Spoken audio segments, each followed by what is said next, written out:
بعد ایک دن امام حسین علیہ السلام کی لاڈلی بیٹی جناب سکینہ سلام اللہ علیہا نے اپنے بھائی امام زین العابدین علیہ السلام کے پاس جا کر ایک سوال کیا، بھیا سجاد، آپ امام وقت ہیں اور امام وقت ہر علم سے آراستہ ہوتا ہے، آپ مجھے بتائیں کہ پیاس کی کتنی منزل ہوتی ہیں؟ جناب سکینہ سلام اللہ کا یہ سوال سن کر جناب زینب سلام اللہ علیہا تڑپ گئیں۔ آگے بڑھ کر جناب سکینہ سلام اللہ کو گود میں اٹھایا، پیار کیا اور کہا، میری بچی تو ایسا کیوں پوچھتی ہے؟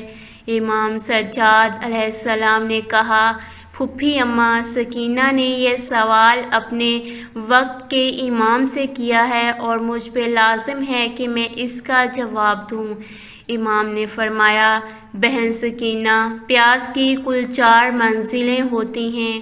پہلی منزل وہ ہوتی ہے جب انسان پیاسا ہو کہ اسے آنکھوں سے دھندلا دھندلا سا دکھائی دے اور زمین اور آسمان کے درمیان کوئی فرق محسوس نہ ہو۔ جناب سکینہ سلام اللہ نے کہا، جی ہاں، میں نے اپنے بھائی قاسم کو بابا سے کہتے سنا تھا، چچا جان، میں اتنا پیاسا ہوں کہ مجھے زمین سے آسمان تک صرف دھواں دکھائی دیتا ہے۔ امام نے پھر فرمایا، پیاس کی دوسری منزل وہ ہے جب کسی کی زبان سوکھ کر تالو سے چپک جائے۔ جناب سکینہ سلام اللہ نے کہا، جی ہاں، جب بھائی اکبر نے اپنی خشک زبان بابا کے دہن میں رکھ کر باہر نکالی تھی اور کہا تھا، بابا آپ کی زبان تو میری زبان سے زیادہ خشک ہے، پھر شاید میرے بابا پیاس کی دوسری منزل پہ تھے۔ امام نے پھر فرمایا، پیاس کی تیسری منزل وہ ہے جب کسی مچھلی کو پانی سے باہر نکال کر ریت پر ڈال دیا جاتا ہے اور وہ مچھلی کچھ دیر تڑپنے کے بعد بالکل ساکت سی ہو کر اپنا منہ بار بار کھولتی ہے اور بند کرتی ہے۔ جناب سکینہ سلام اللہ نے کہا، جی ہاں، میرے بابا نے بھائی علی اصغر کو کربلا کی جلتی ریت پر لٹا دیا تھا تو اصغر بھی ویسے ہی تڑپنے کے بعد ساکت سا تھا اور اپنا منہ کھولتا تھا پھر بند کرتا تھا۔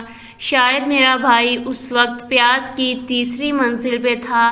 امام نے پھر فرمایا، پیاس کی چوتھی اور آخری منزل وہ ہے جب انسان کے جسم کی نمی بالکل ختم ہو جاتی ہے اور اس کا گوشت ہڈیوں کو چھوڑ دیتا ہے، پھر انسان کی موت ہو جاتی ہے۔